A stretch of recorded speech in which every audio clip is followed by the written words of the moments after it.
Good evening. This is All India Radio Kohima. I'm Katholina with the evening news.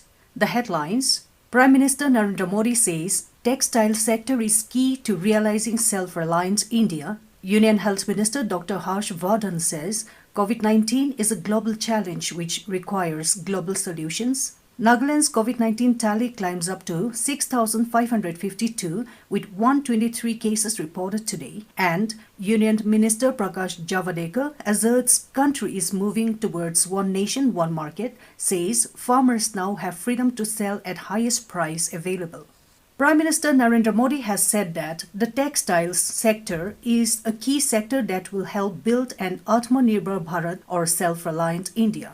Addressing an international webinar on textile traditions organized by Indian Council for Cultural Relations ICCR yesterday, Modi said, to assist our weavers in continuing to make world-class products, we want to learn global best practices and also our best practices. He said the exchange of ideas and sharing of best practices in this webinar will create new avenues for collaboration. Modi said textile sector has always brought opportunities and domestically the sector is among the highest job providers in India. He said over the world, textile sector employs many women and thus a vibrant textile sector will add strength to efforts of women empowerment. Prime Minister Modi also added that textile traditions of the country have showcased powerful ideas and principles like diversity and adaptability, self-reliance, skill and innovation, and these principles have become even more relevant now.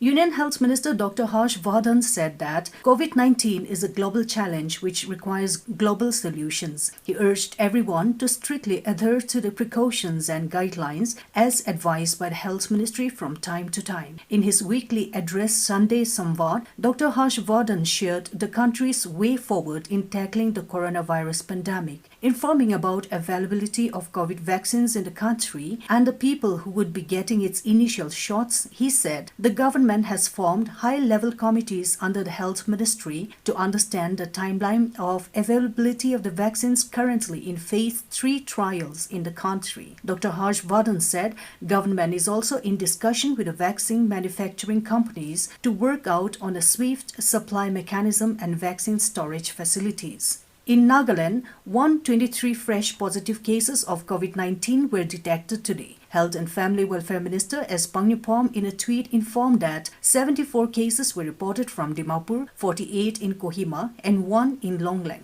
Among the cases, 71 were from the trace contacts, 42 from armed forces, 6 from frontline workers, and 4 from returnees. In addition, 51 patients have been discharged, which included 40 from Dimapur, 5 from Tuensang, 3 in Kohima, 2 from Mawokchung, and 1 in Mon. The state has now a total of 6,552 cases, out of which 1,221 are active, while 5,258 have recovered. So far, 12 have died, while 51 cases have migrated. In our special series on Life and Times of Mahatma Gandhi, we bring you Bapu Ki Baat. Mahatma Gandhi, on the might of a nation, said, "The greatness of a nation and its moral progress can be judged by the way its animals are treated." This news comes to you from All India Radio, Kohima.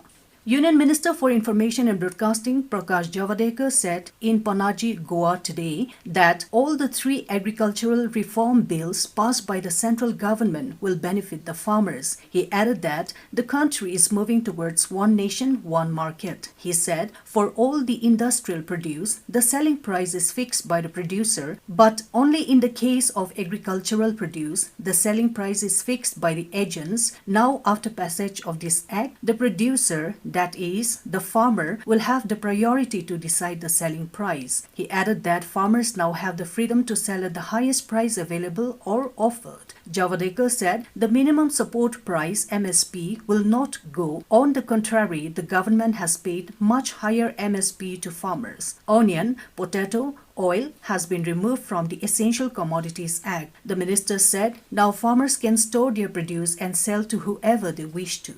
Chief of Army Staff General Manoj Narawane and Foreign Secretary Harsh Vardhan Shringla will be on a 2-day visit to Myanmar beginning today. During their visit, the delegation will call on the State Council of Myanmar, Aung San Suu Kyi, and Commander-in-Chief of Myanmar Armed Forces, Senior General Min Aung Hlaing. The visit will provide an opportunity to take stock of the existing bilateral ties and strengthen cooperation in areas of mutual interest. India-Myanmar relations are historic, multifaceted, and marked by mutual trust and respect. India attaches high priority to its relationship with Myanmar in accordance with its Neighbourhood First and Act East policies.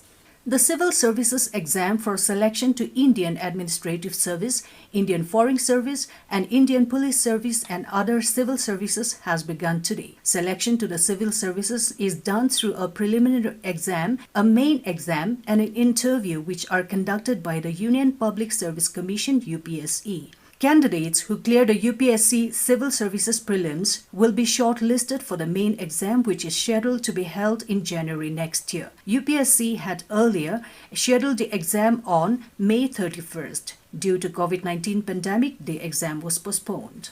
Prime Minister Narendra Modi will inaugurate the Responsible AI for Social Empowerment RAISE Summit 2020 tomorrow. The Ministry of Electronics and Information Technology and Niti Aayog are organizing the mega virtual summit on artificial intelligence AI from 5th to 9th of this month. RAISE 2020 will be a global meeting of minds to exchange ideas and chart a course for using AI for social transformation, inclusion and empowerment in areas like healthcare, agriculture, education, and smart mobility, among other sectors.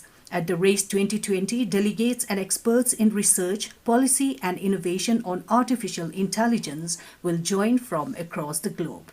Nagaland Governor R.N. Ravi, Chief Minister Neiphiu Rio, and Deputy Chief Minister Waipaton have extended greetings on the occasion of Tsokum and Yemshe Festival to the people of the state, particularly to Kyaunungan and Puchuri communities respectively. Governor Ravi in his message said Tsokum is celebrated to invoke blessings for a bountiful harvest and to avoid any unforeseen misfortune among family members during the time of harvest. He said, apart from celebrating the festival with great pomp and gaiety, it has the wonderful underlying essence of promoting unity, peace and harmony. Ravi also stressed on the importance of passing the culture and tradition to the children. Governor Ravi said, Yemshe is a harvesting festival and the Puchuri community rejoices the fruit of the hard work during this time. Extending his greetings, Chief Minister Neiphiu Rio in a tweet wished the Kyaunungan community for their well-being, peace and prosperity. On the occasion of Yemshe Festival, Rio wished that the Harvest Festival foster goodwill and oneness among all sections of people. Deputy Chief Minister Waipaton said, festivals are the reasons to keep each other in thoughts and prayers and celebrate the rich culture.